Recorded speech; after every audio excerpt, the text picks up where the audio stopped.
Radio Pays. C'était il y a près d'un mois, jour pour jour, l'agence spatiale russe suspendait ses lancements Soyouz depuis la Guyane et rappelait ses techniciens ainsi que ses ingénieurs. 87 Russes quittaient le territoire en réaction aux sanctions de l'Union européenne contre la Russie après l'invasion de l'Ukraine. Alors que plusieurs lancements Soyouz étaient prévus cette année, quelles perspectives et quelles conséquences pour les mois à venir pour le centre spatial guyanais? Pour en parler, nous sommes ce matin et par téléphone avec sa directrice, la directrice du centre spatial guyanais, Marie-Anne-Claire, bonjour. Bonjour. Merci beaucoup d'être avec nous ce matin et d'avoir accepté notre invitation, Marie-Anne-Claire. On va parler des dernières et bonnes annonces parce qu'il y en a pour le spatial français et européen avec ces contrats signés entre Arianespace et notamment Amazon. On y reviendra dans quelques minutes. Mais on va commencer évidemment parce que votre parole est rare en revenant sur ce qui a marqué l'actualité spatiale internationale de ces dernières semaines avec la suspension des lancements Soyouz. J'aimerais qu'on dise quelques mots sur l'ambiance générale, on va dire. Il y a quelques jours, le directeur de l'agence spatiale russe a menacé une nouvelle fois de mettre fin à la coopération avec la station spatiale internationale. On sait combien le spatial est le fruit historiquement d'un travail international. Ce sont des heures sombres, on va dire, Marie-Anne-Claire, qu'on vit actuellement pour le secteur du spatial. Alors ce sont des heures surtout très surprenantes parce que nous avons quand même traversé toute la guerre froide pendant des décennies avec des coopérations entre l'Union soviétique et la France ou l'Europe qui ont toujours été maintenues. Donc si vous voulez, c'était quand même, quand les Russes ont annoncé leur retrait de Soyouz, on est tombé un peu en sidération. Je vous le cache pas que ça nous a vraiment très très surpris quelques jours encore avant ou quelques heures encore avant. On n'imaginait pas qu'on arriverait à ces extrémités. Donc effectivement, c'est une grande sidération, une grande surprise, mais mauvaise surprise d'ailleurs. Oui. Mais évidemment, il faut maintenant réagir. Et si vous voulez, l'arrêt de Soyouz était de toute façon, l'arrêt de Soyouz en Guyane était de toute façon programmé pour la fin 2023 avec l'arrivée d'Ariane 6. Donc finalement, c'est pas un changement de stratégie, si vous voulez bien. Ça nous a vraiment pris au dépourvu. Ça a des conséquences pendant les 2 années qui viennent qui sont pas bonnes, on peut pas se le cacher pour le CSG, puisqu'on va perdre un certain nombre de lancements Soyouz qui ne pourront pas tout de suite être remplacés par des Ariane 6 qui n'a pas encore fait son premier vol. Ça va venir, c'est imminent, mais il n'en reste pas moins qu'aujourd'hui ce n'est pas le cas. Donc on a 2 années compliquées à gérer, mais en termes de stratégie perspective, eh bien, si vous voulez, ça ne change rien, puisqu'effectivement, de toute façon, l'arrêt de Soyouz était programmé.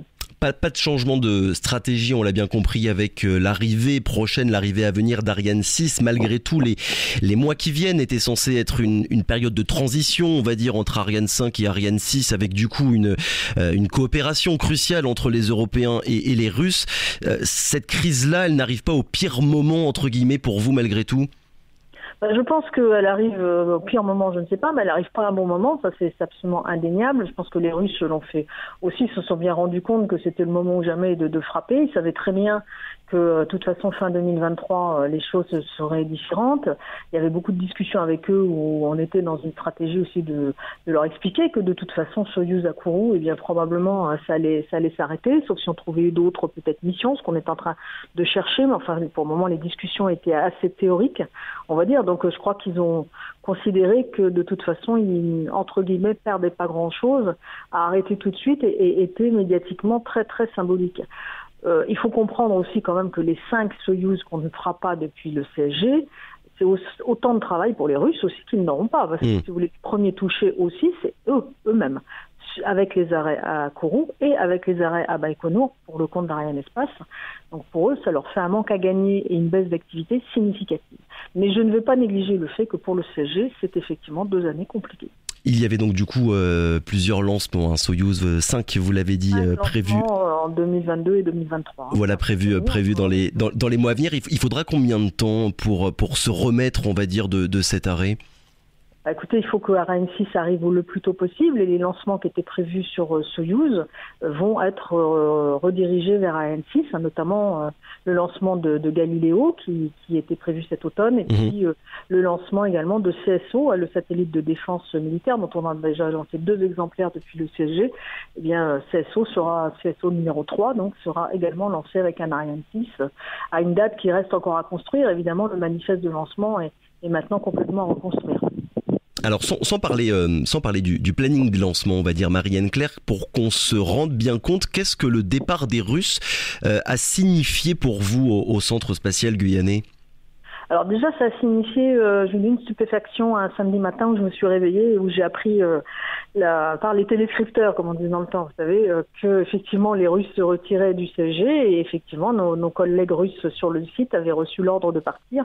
Donc on a dû, pendant le week-end, armer un PC de crise en urgence. On a évidemment tout fait pour que cela soit possible, tout en essayant de limiter les aspects débordement sécurité. On n'avait pas...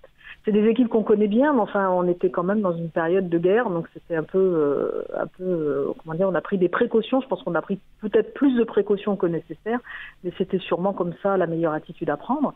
Et puis, donc ils sont partis. Donc l'annonce a été faite dans la nuit du vendredi au samedi. Et le lundi soir et le mercredi soir, ils sont tous partis. Donc ça a été très rapide. Ils ont mis en sécurité évidemment les lanceurs qui étaient présents. Nous, on a récupéré les satellites, on les a mis dans nos moyens européens. Et donc ils sont partis. Et depuis, eh bien évidemment, on reconstruit, je dirais, effectivement le calendrier de lancement et on s'interroge sur l'activité au CSG puisqu'on a perdu 5 vols en 2 ans, ce qui est énorme.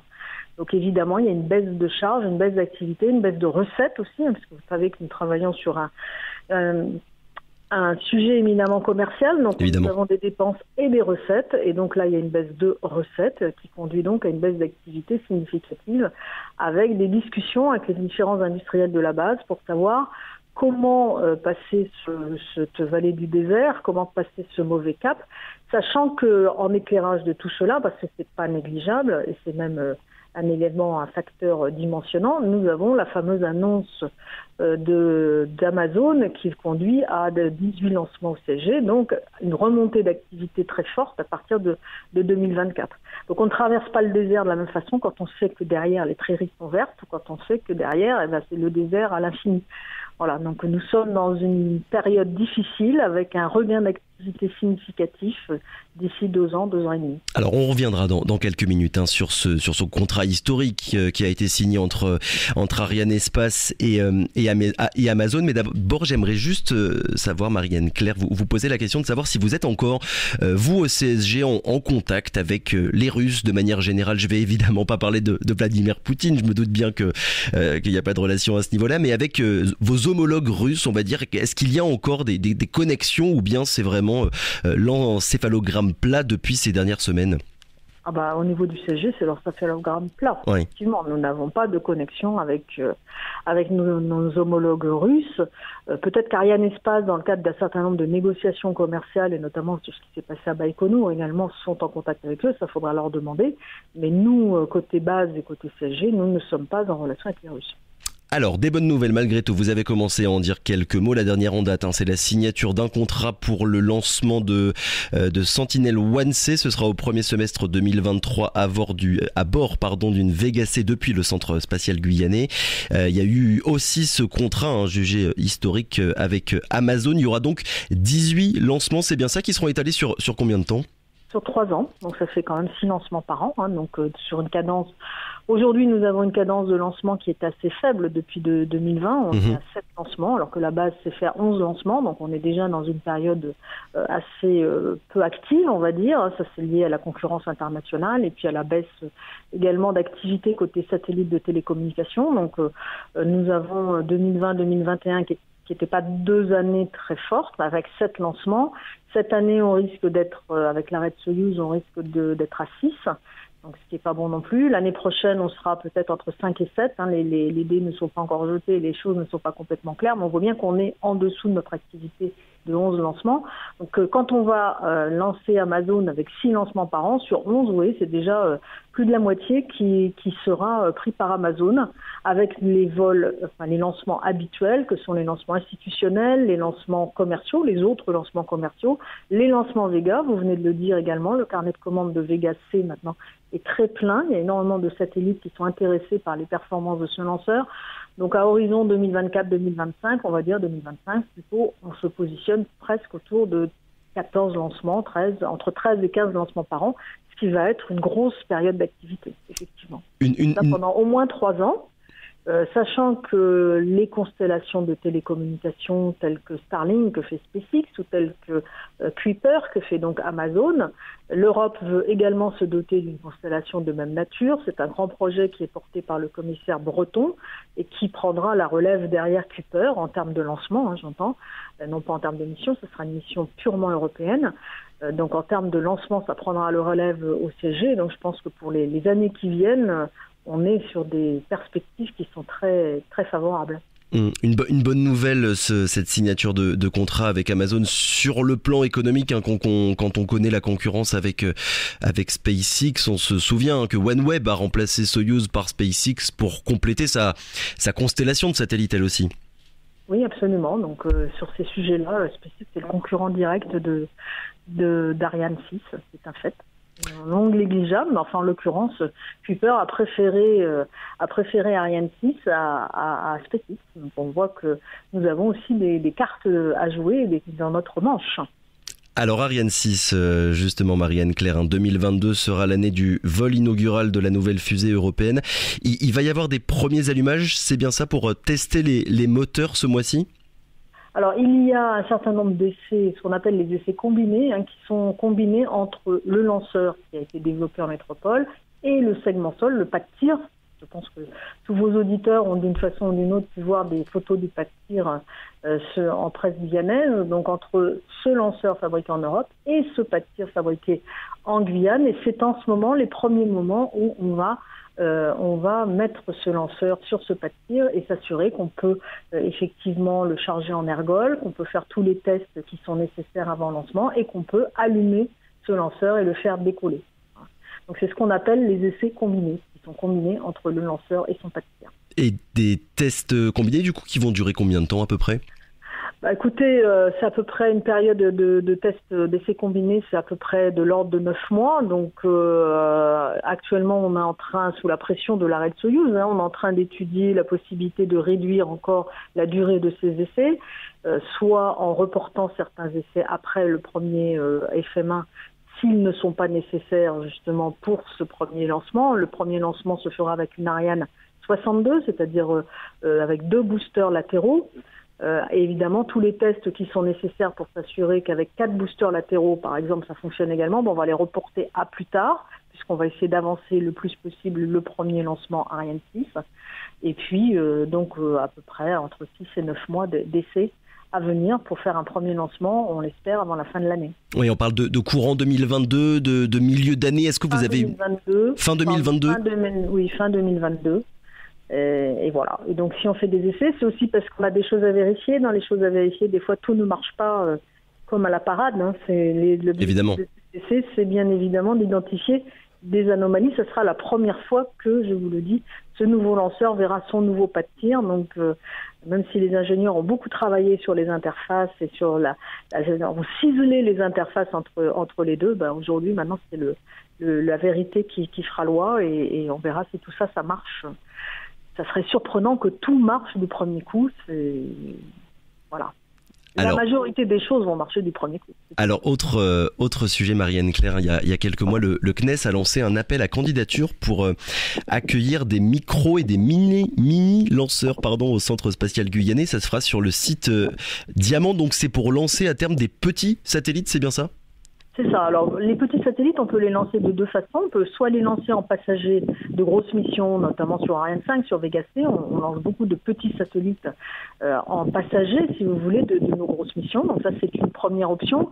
Cette option nécessite que le satellite s'accommode de l'orbite visée par le passager principal et s'accommode également de la date de lancement. Donc ça, c'est comme quand vous prenez le bus, si vous voulez. Voilà, vous devez vous accommoder de la ligne, vous devez vous accommoder des horaires. En revanche, les micro-lanceurs et les mini-lanceurs ont pour objectif de lancer ces tout petits satellites sur des vols dédiés, donc des vols très peu chers, mais dédiés à ces satellites. Donc là, c'est comme si vous preniez un taxi au lieu de prendre un bus. Voilà. Alors donc, c'est une véritable économie qui est en train d'exploser en ce moment sur ces petits satellites, qui de plus en plus ont également des missions commerciales, donc avec des exigences d'orbite justement et de date de lancement qui sont très précises. Donc la réponse à cette spécificité est pas bien tenue par les gros lanceurs classiques. Donc il y a beaucoup d'initiatives en Europe, de nombreuses initiatives en Europe de sociétés, notamment de start-up, puisque c'est effectivement cette nouvelle économie qui germe, qui veulent se lancer dans l'aventure des micro-lanceurs. Et le CNES a décidé de les accueillir, enfin la France, même, c'est pas que le CNES, bien sûr, la France a décidé de les accueillir au CSG en réhabilitant le pas de tir Diamant, l'ancien pas de tir Diamant historique, qui lançait les fusées Diamant dans les années 70. Et là, sur ce pas de tir, nous allons avoir 4 ou 5 petits pas de tir. Alors évidemment, rien à voir avec le pas de tir Ariane 6. Non. Des tout petits pas de tir qui vont pouvoir accueillir ces micro-lanceurs. Et là, pour le planning, ça donne quoi d'ici combien de temps à peu près le CSG pourra faire décoller ce genre de mini-lanceur ? D'ici 2025. D'ici quelques années. On pourra accueillir, c'est assez rapide puisque les installations nécessaires sont assez modestes à mettre en œuvre. C'est surtout les budgets qu'il faut nous arrivions à trouver et à finaliser. Et là-dessus, le plan France 2030 nous aide beaucoup. Le plan de relance France 2030 est très présent et nous aide beaucoup. Le prochain lancement, Marie-Anne Claire, ce sera quand là dans les semaines qui viennent ? Alors le prochain lancement, c'est au mois de juin. Entre mi-juin et mi-juillet, on devrait avoir 2 lancements. Un lancement Vega C, le vol inaugural de Vega C, et puis un lancement Ariane 5 avec des satellites de télécommunication, un satellite européen et un satellite indien. Et avec un objectif de combien de lancements du coup d'ici la fin de l'année ? On se souvient qu'au mois de janvier, avant évidemment cette crise internationale, vous nous aviez dit que vous aviez de grosses ambitions en termes de lancement pour 2022. Là, ça va donner quoi du coup ? Écoutez, du coup, ça sera un peu moins des grosses ambitions. Oui. Donc, on a 3 Ariane 5 et 2 ou 3 Vega C encore à faire, sachant qu'on a fait un lancement Soyouz au mois de février. Merci beaucoup Marie-Anne Claire d'avoir été avec nous ce matin. Je le rappelle, directrice du Centre spatial guyanais. Très bonne journée à vous. Radio Pays.